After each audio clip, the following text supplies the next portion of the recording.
The birth of malevolence. Part 1. The Genesis. In the heart of a quiet remote village nestled among rolling hills, there lived a brilliant but reclusive scientist named Dr. Victor Greyson. His laboratory, a sprawling ancient mansion atop a steep hill, was a place of both fascination and dread for the townsfolk. None dared to approach it, for rumors of the doctor's peculiar experiments had long held the village in their grip. Victor's obsession with unraveling the mysteries of life and death knew no bounds. His laboratory, filled with strange machinery and arcane tomes, was a testament to his relentless pursuit of knowledge. The village whispered tales of strange lights emanating from the mansion, at odd hours and eerie sounds that echoed through the night. For years, Victor's experiments remained shrouded in secrecy, but one fateful evening, a terrible storm cast a shadow over the village. Thunder rattled the windows, and lightning painted the sky in jagged streaks. It was on this night that Victor Greyson's darkest ambitions would be realized. Part 2. The Unholy Concoction. Inside his laboratory, Victor toiled feverishly, his eyes wide with fevered anticipation. For years, he had been perfecting a formula, a concoction that would bridge the gap between life and death. It was said that his obsession had been fueled by a personal tragedy, a loved one lost to an incurable illness. The villagers believed him to be mad, but Victor was undeterred. His creation, a grotesque amalgamation of science and the occult, lay upon an operating table hidden beneath a blood-stained sheet. As the storm raged outside, Victor began the ritual. Arcane symbols adorned the walls and candles flickered ominously. He chanted incantations from ancient texts, and his hands trembled as he injected the formula into the lifeless body before him. A bolt of lightning struck the mansion, illuminating the laboratory in an eerie, blue glow. The room seemed to pulsate with energy as Victor's creation twitched, then convulsed. The air grew heavy with an otherworldly presence, and the villagers below felt a sudden, inexplicable dread wash over them. Part 3. The Awakening. Hours passed, and the storm finally subsided. Victor stood before the operating table, his face etched with a mixture of awe and terror. His experiment had been a success. The body before him was alive, but it was not truly human.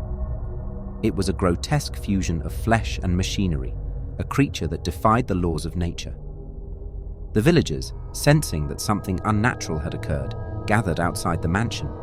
They carried torches and whispered prayers, their fear palpable in the air. Victor, driven by a mix of pride and trepidation, had created a monster, a being he believed could revolutionize medicine and transcend the limitations of mortality.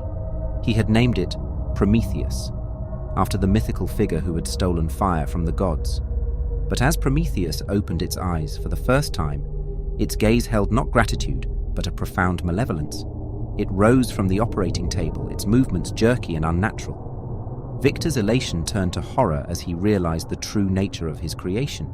He had given life to a monster. Part 4. The Reign of Terror. Prometheus, fueled by an insatiable hunger for knowledge and power, embarked on a reign of terror that shook the village to its core. It possessed unnatural strength and an uncanny ability to manipulate machinery, and it used these abilities to sow chaos and destruction. The villagers watched in horror as their homes and livelihoods were systematically destroyed by the malevolent creature. It showed no mercy, no remorse. Its thirst for knowledge had become an insatiable hunger for destruction. Victor, realizing the grave mistake he had made, vowed to stop Prometheus and put an end to the reign of terror. He gathered a group of brave villagers who had not fled the village and armed themselves with whatever weapons they could find. As they confronted Prometheus in the heart of the village, a fierce battle ensued. The creature's mechanical limbs tore through the night, and its inhuman strength seemed insurmountable. But Victor, driven by guilt and desperation, refused to give up. Part 5. The Tragic Conclusion. The battle raged on until the first light of dawn. The villagers, battered and weary, fought with a determination born of desperation.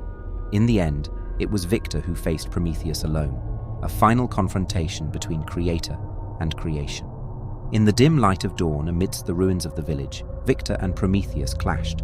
Their battle was fierce and brutal, a struggle between science and the supernatural. Victor, however, had one advantage: his knowledge of the formula that had brought Prometheus to life. With a final desperate act, Victor injected Prometheus with a modified version of the formula. It was a gambit, a hope that he could reverse the creation and end the monster's rampage. As the formula coursed through Prometheus's veins, its movement slowed and its malevolent gaze began to dim. Victor watched with a mixture of sadness and relief as the creature's body withered and contorted, collapsing to the ground in a lifeless heap. The villagers who had gathered to witness the final battle let out a collective sigh of relief. The reign of terror was over, but the cost had been immense. The village lay in ruins, and many lives had been lost. Part 6: The Lingering Horror. In the aftermath of the battle, the villagers turned their anger and fear toward Victor Greyson. They blamed him for the horrors that had befallen their village, and they demanded justice. Victor, consumed by guilt and remorse, willingly surrendered himself to their judgment. As for Prometheus, its lifeless form was buried in an unmarked grave, its existence erased from the annals of history.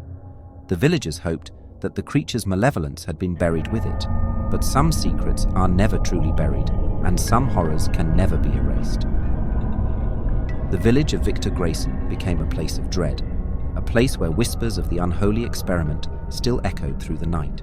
The ruins of the mansion atop the hill stood as a chilling reminder of the price of tampering with the forces of life and death.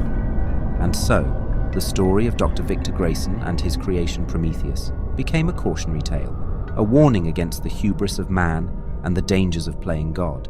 It was a tale that would be told for generations, a dark shadow that would forever linger over the quiet village in the hills.